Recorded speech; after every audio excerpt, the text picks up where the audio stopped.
Welcome everyone to this episode. We have a very interesting person here with us today. And the reason I say interesting is because Satya is one of the fastest growing people in the space. Uh, he's built security teams at very, very sexy companies like Expedia and Outreach. But he's not, he did not start from security. He started as being a developer and then wiggled his way into security, or if I may say, grustled his way into security.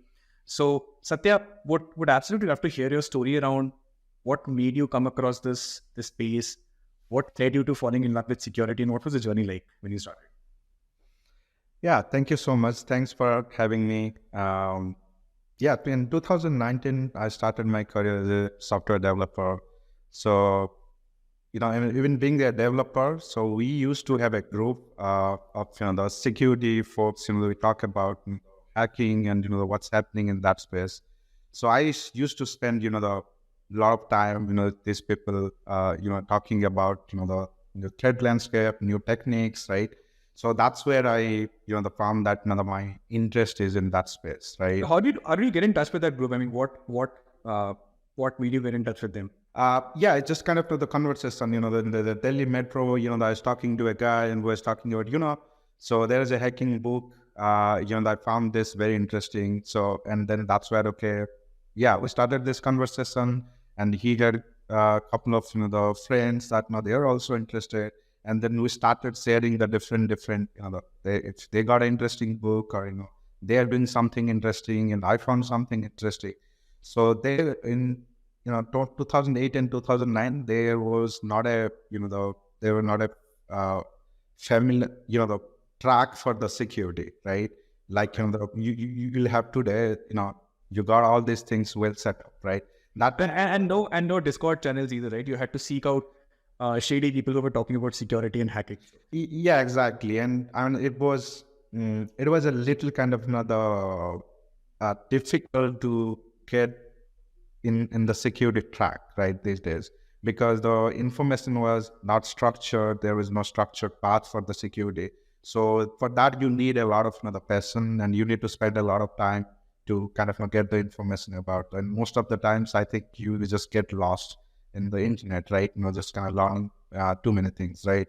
So I think that's how actually I started, and then I moved my career as a network security, for a couple of years, right? And when I did my master's, and my focus was, my majors were, from security side, right?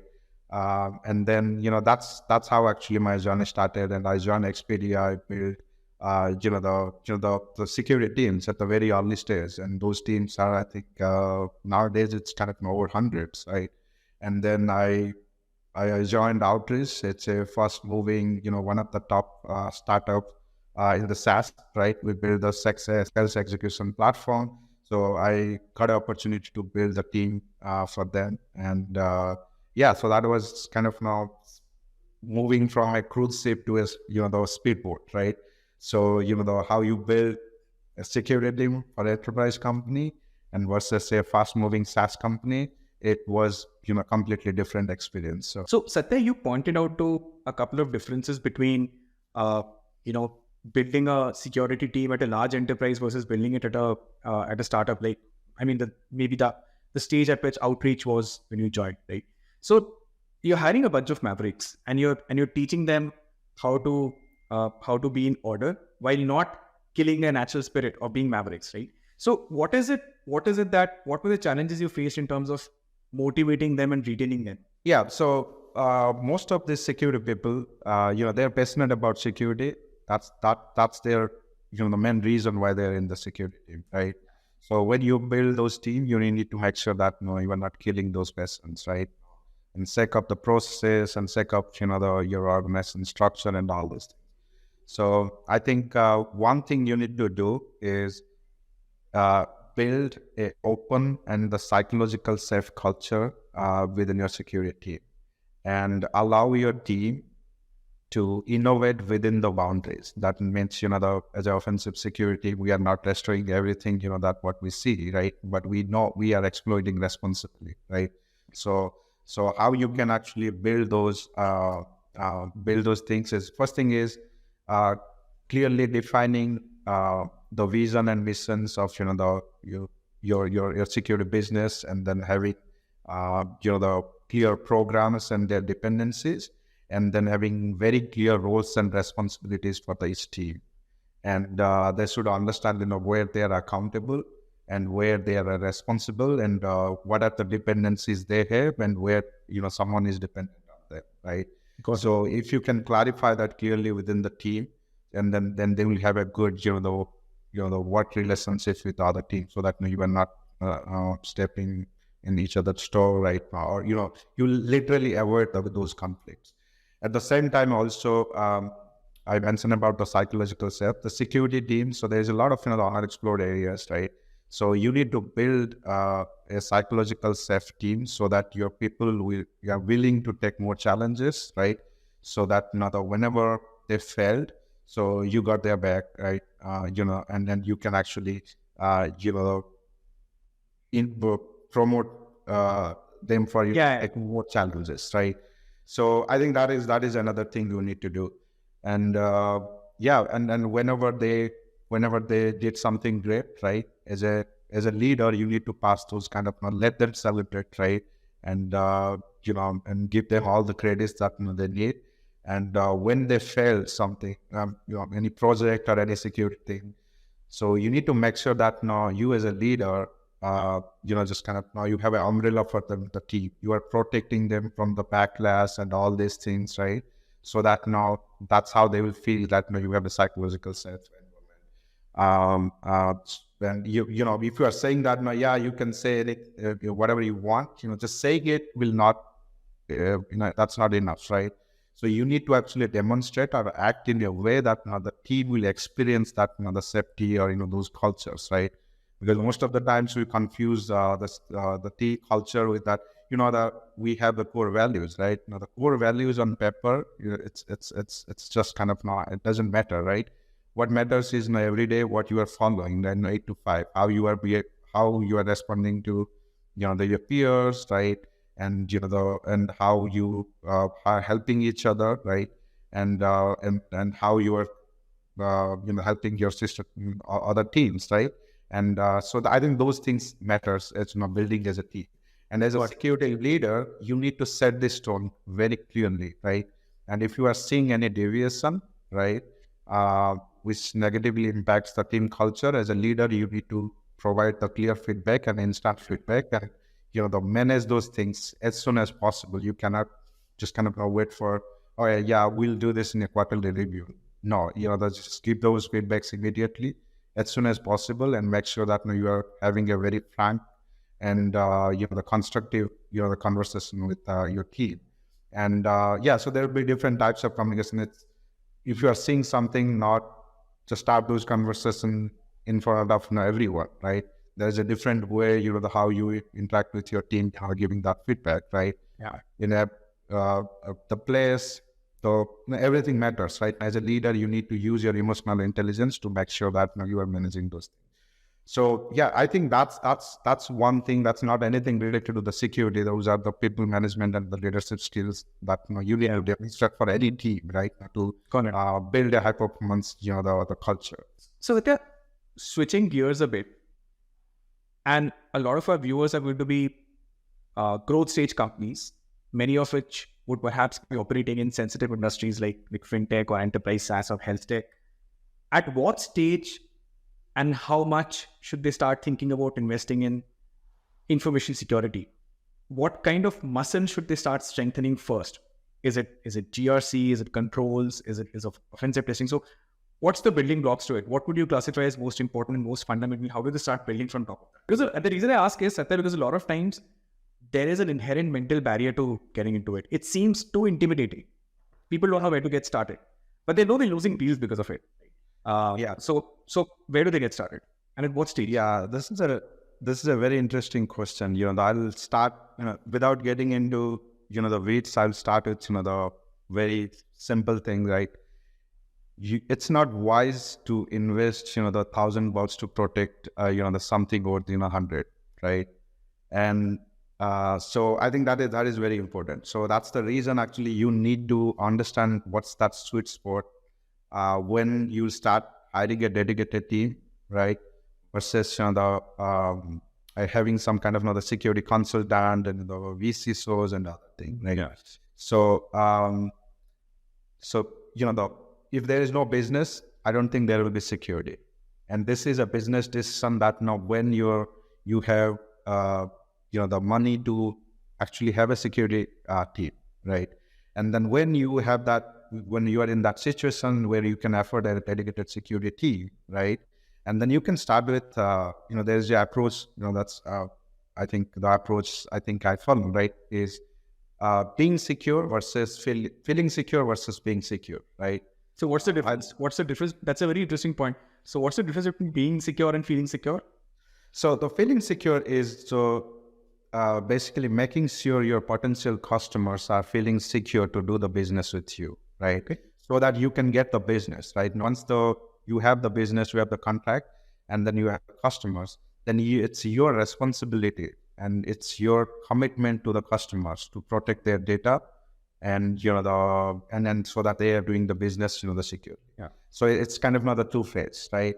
So I think the feeling secure would be more into your GRCs, governance, risk, compliance, your certifications, right? Your SOC 2, your HIPAA and other things, right? So for the viewers, by the way, I didn't plan that answer. This was a very organic answer. It may seem like you planted it.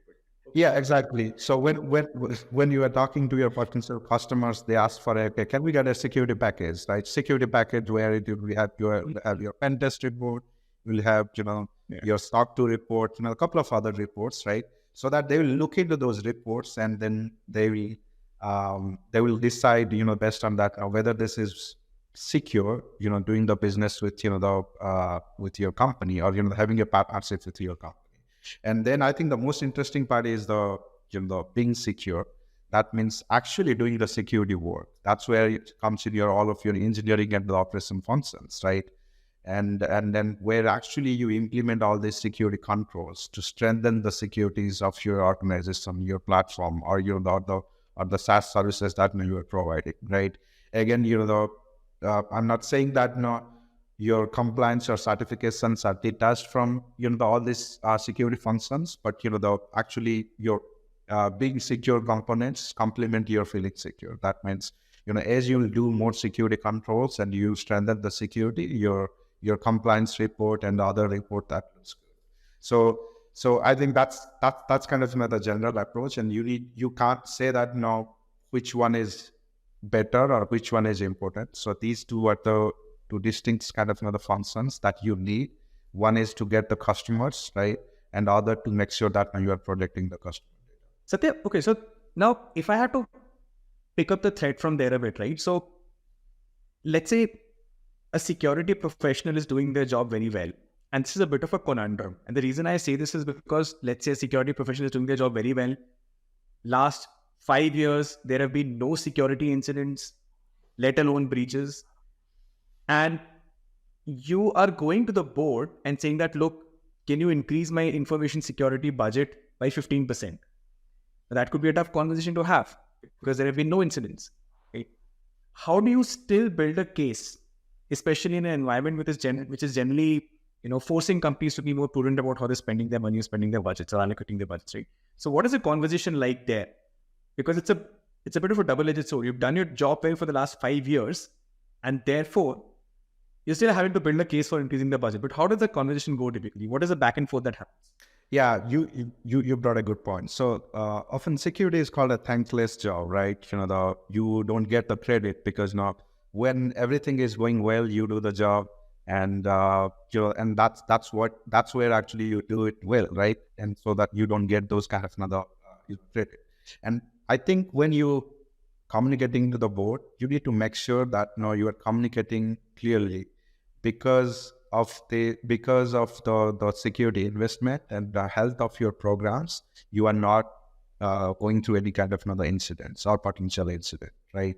So you need to demonstrate that well, right? Now, how you are preventing your company, how the different security programs preventing these companies, right? And the second thing is, you spoke about the budget, right? And how you ask for the budget. So as a security leader, you also need to think about the future, like coming 3 years, right? whether your team is equipped to deal with the emerging threat, because the threat landscape is changing every day. The technologies are changing, right? The adversaries are they're getting advanced, every day with the new technologies. Like, I'll give one example, like AI, right? Nowadays, the adversaries, they're using AIs to show the hack into your company, right? I'll give one example, one incident we handled.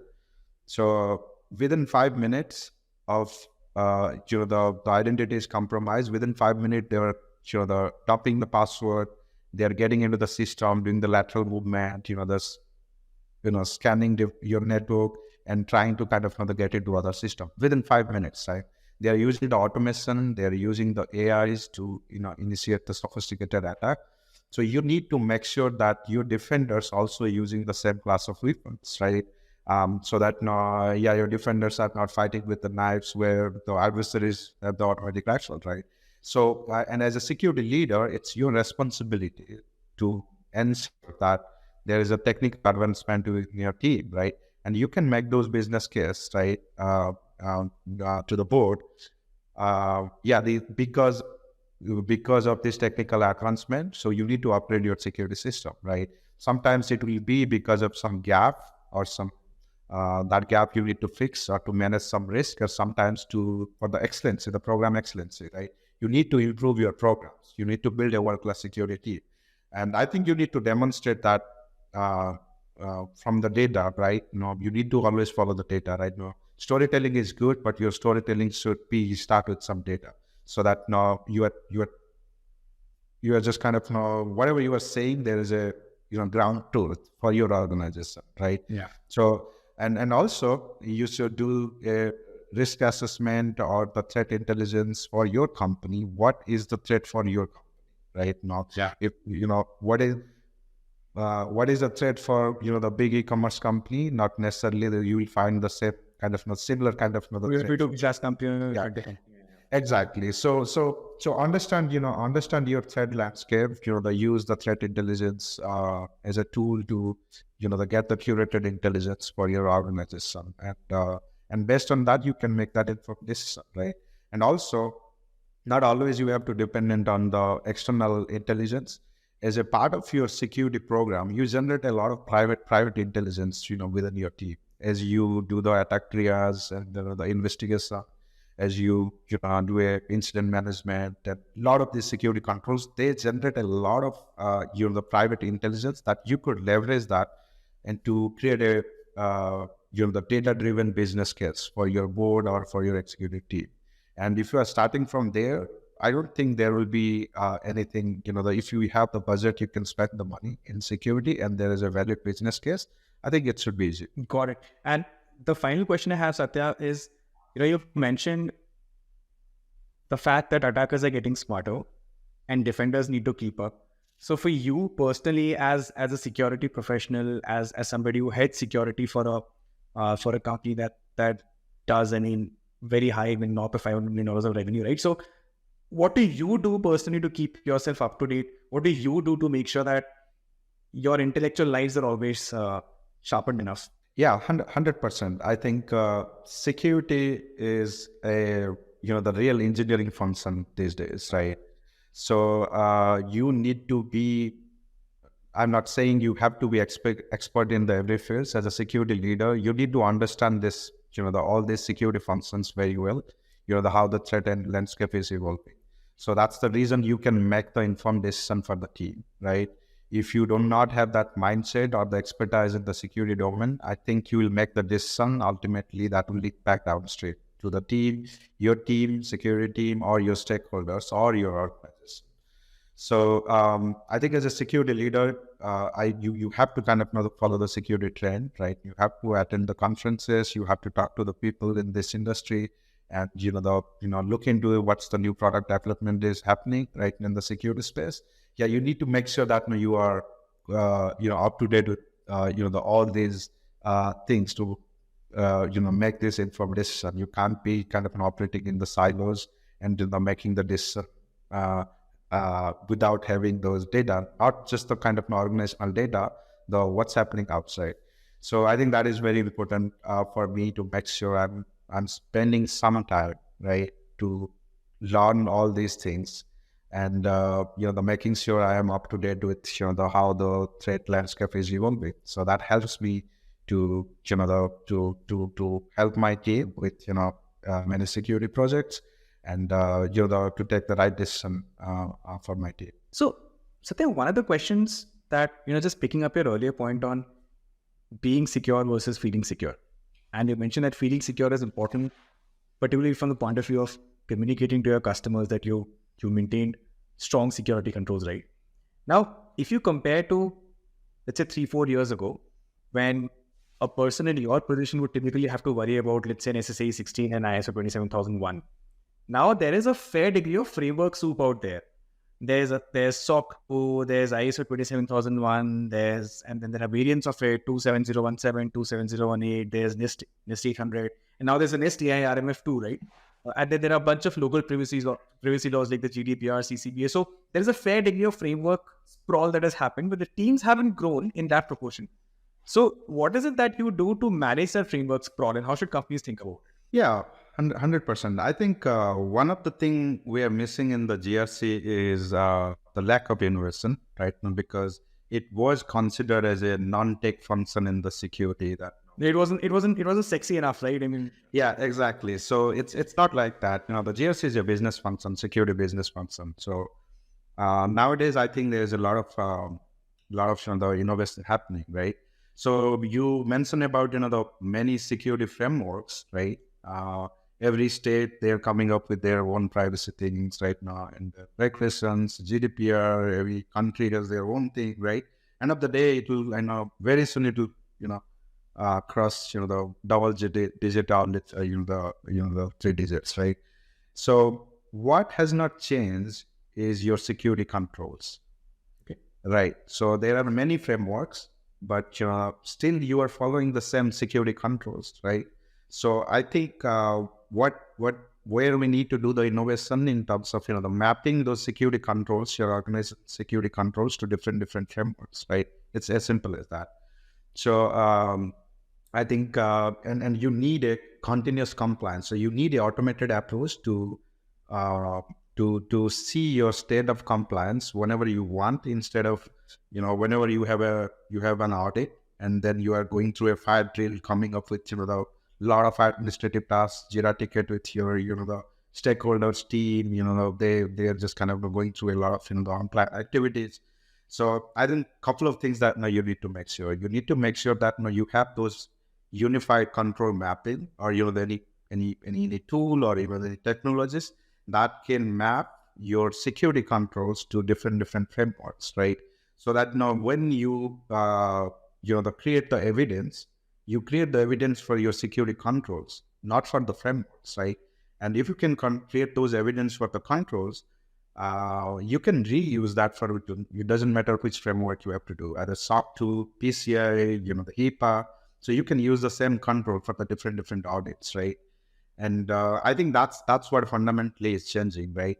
You can build that unified, the control framework where there is a mapping for your security controls, and you focus on the security controls, and your tooling, your the technologies will focus on mapping it to different framework, right? So yeah, that's right. And then you can see your kind of state of your compliance, every day or every week, and you can have the metrics. You can generate the metrics and so to your the board or your stakeholders. You can even analyze those metrics. If your rate of compliance is declined, you can talk about that, why this is declined, where we fail.